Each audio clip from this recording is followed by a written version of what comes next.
তো এখন আছি সাইরাং এক্সপ্রেস। আমি আছি জেনারেল বগি।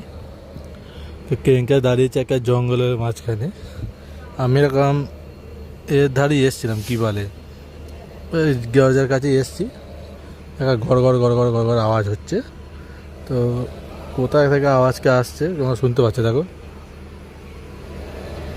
শুনতে পাচ্ছ কি জানি না, একটা আওয়াজ আসছে। আমি যাবো কোনো জন্তু জানোয়ার হবে কে এখানে। এখন দেখার পরে হয়তো পেছনে ঘুরতে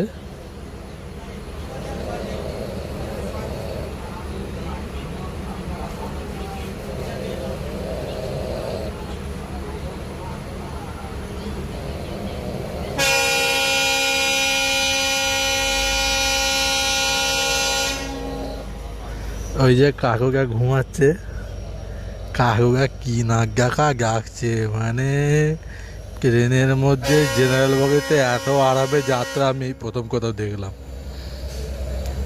তো যারা মিজোরাম ঘুরতে যাওয়ার জন্য ভাবনা চিন্তা করছো, তো তাদেরকে বলবো যে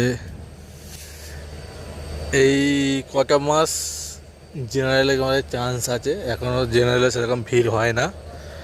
কষ্ট করে একটু মালদা অব্দি আসতে পারলেই, কষ্ট হয়নি মানে সিট উঠে যাবে। এখন আমার ট্রেন ছেড়ে দিয়েছে। তো তুমি ধরো শিয়াল মানে কলকাতা স্টেশনকে উঠলে বসার সিট পেয়ে যাবে। তো মালদা অব্দি হয়তো একটু বসে চাপাচাপি করে আসতে হবে, কিন্তু মালদার পর থেকে পুরো ফাঁকা। আর কিরম বাঁশ গাছ সব। আসামে প্রচুর বাঁশ গাছ, প্রচুর বাঁশ, মানে এত বাঁশ যে লোককে বাঁশ দিয়েও শেষ করা যাবে না, এরকমই বাঁশ গাছ। আর পাতাগুলো এখানে বাঁশগুলো আলাদা, সরু সরু,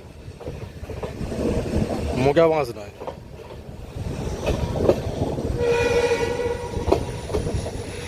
পুরো গিরিখাত যাকে বলে। সেই দূরে আবার একটা পাহাড়, এই পাহাড়, সেই দূরে পাহাড়, এরমভাবে সব রাস্তা